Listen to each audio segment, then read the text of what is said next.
জয় হিন্দ, জয় Bharat. Dear viewers, 30শে মে 2024 এবং 5ই August 2024-এর মধ্যে সংযোগ কি বলতে পারেন?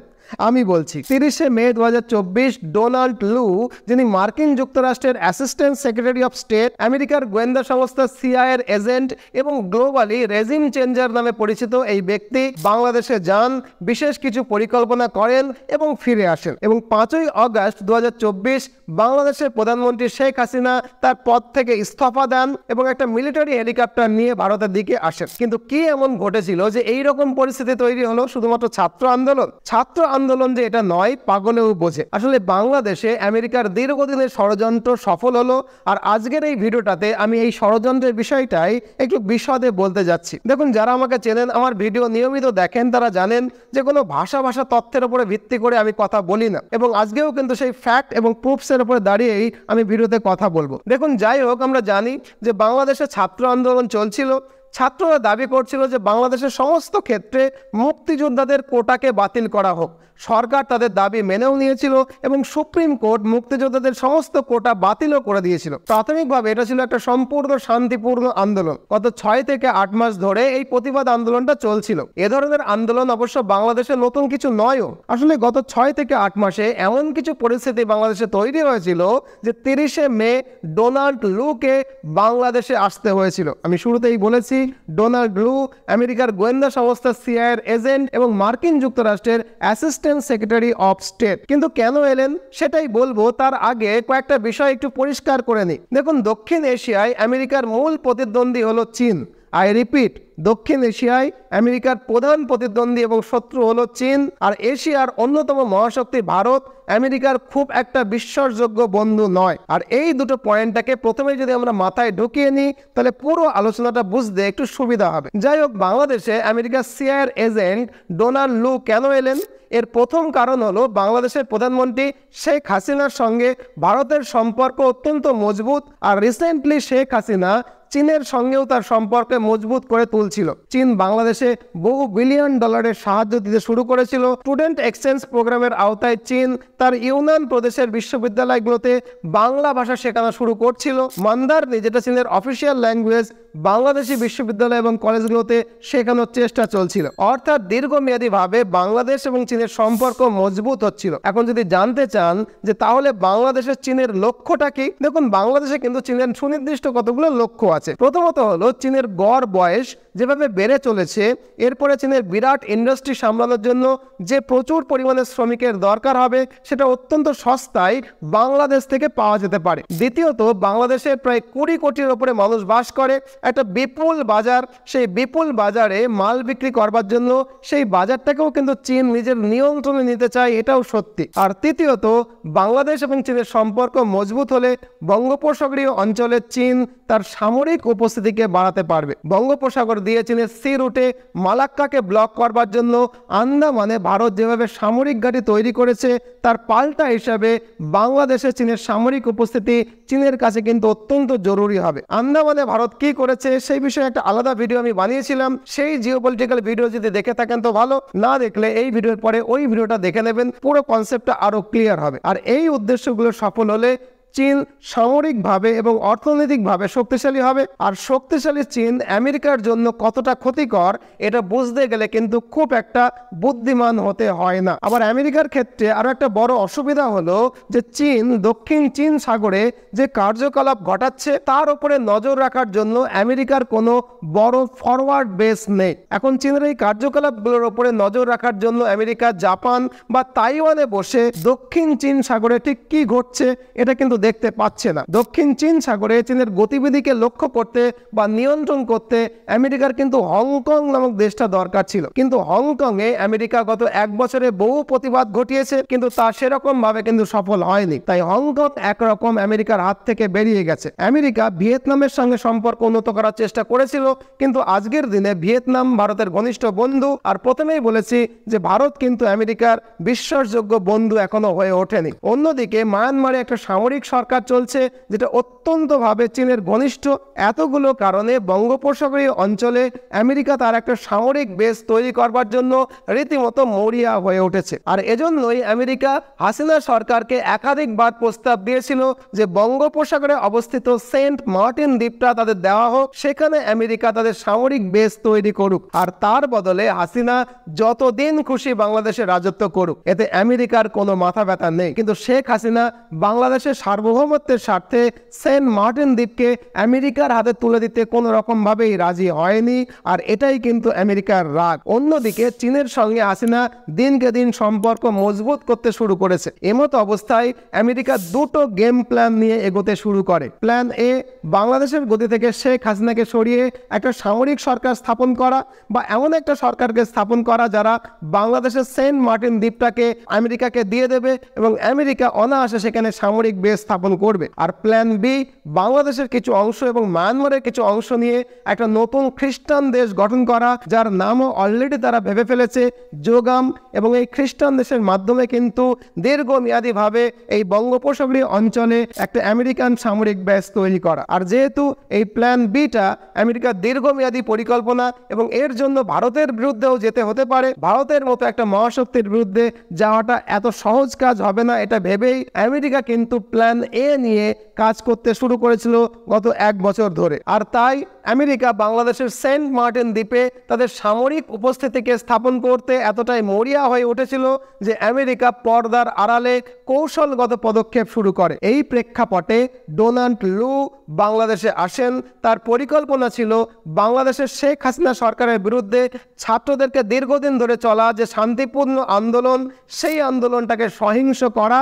আর এজন্যই আমেরিকা একটা $1 বিলিয়ন প্রজেক্ট নিয়ে বাংলাদেশের মাঠে নামেন। আর এই পরিকল্পনায় ডোনাল্ড লু বাংলাদেশের বিরোধী দল বিএনপি এবং জামায়াতে ইসলামকে ব্যবহার করে। আর পাকিস্তান, যারা এই প্রজেক্টে আমেরিকাকে সহযোগিতা করছিল, সেই পাকিস্তান বিএনপি এবং জামাতকে সক্রিয় করে তোলে। এই দুই সংগঠন ছাত্রদের সঙ্গে মিলে শান্তিপূর্ণ প্রতিবাদকে সহিংস করে তোলে, যার ফলে মাত্র কিছুদিনের মধ্যেই শান্তিপূর্ণ ছাত্র আন্দোলন সহিংস হয়ে ওঠে এবং একরকম বলা যায় নিয়ন্ত্রণের বাইরে চলে যায়। শেখ হাসিনাকে অপসারণ এবং সরকারকে অস্থিতিশীল করার আরও একটা উদ্দেশ্য ছিল। আমেরিকার লক্ষ্য ছিল দেশের নিয়ন্ত্রণ সেনাবাহিনীর হাতে আনা, কারণ বাংলাদেশের সেনাবাহিনীতে অনেকগুলো গোষ্ঠী ছিল।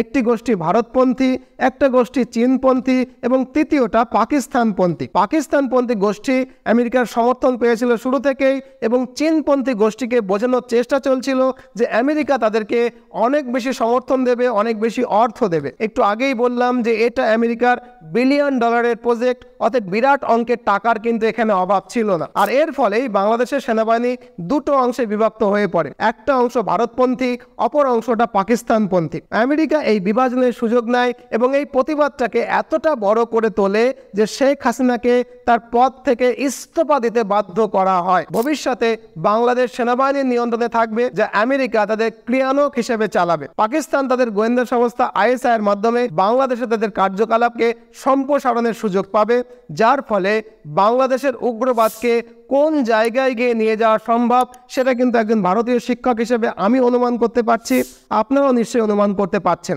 এই মুহূর্তে বাংলাদেশের সেনাবাহিনী যে পাকিস্তানের নিয়ন্ত্রণে রয়েছে তার কতগুলো প্রমাণ দিয়ে চলুন। অনেকগুলো প্রমাণ আপনি দেখতে পাবেন। প্রথমত, বাংলাদেশের সেনাপ্রধানের 3-4 মিনিটের ভাষণে 10 বার ইনশাল্লাহ কথাটাকে ব্যবহার করা, খেয়াল করেছেন? দ্বিতীয়ত, হেফাজতে ইসলামের সুপ্রিম লিডার মামলুক হককে এবং অন্যান্য জামাতে ইসলামের লিডারদেরকে একসঙ্গে নিয়ে তিনি কিন্তু প্রথম দিনই গণভবনে বৈঠক করেছেন। আর তৃতীয়ত, যে মানুষটা বাংলাদেশকে স্বাধীন করলো সেই মুজিবুর রহমানের মূর্তির ওপরে বুলডোজার চালিয়ে দিয়ে সেই মূর্তিটাকে ভেঙে দেওয়া, ধূলিসাৎ করে দেওয়া। এই ঘটনাগুলো থেকে বুঝতে অসুবিধা হয় না যে বাংলাদেশের সেনাবাহিনী এই মুহূর্তে পাকিস্তানের সম্পূর্ণ নিয়ন্ত্রণে রয়েছে, আর পাকিস্তান আমেরিকার নিয়ন্ত্রণে রয়েছে। এখন বাংলাদেশের সেনাবাহিনী যেহেতু পাকিস্তানের নিয়ন্ত্রণে চলে গেল, বাংলাদেশের ISI এর গতিবিধি যেহেতু ভীষণভাবে বৃদ্ধি পেল, এর প্রত্যক্ষ ফল হিসাবে ভারতের নর্থ ইস্টে যে অস্থিতিশীলতা বৃদ্ধি পাবে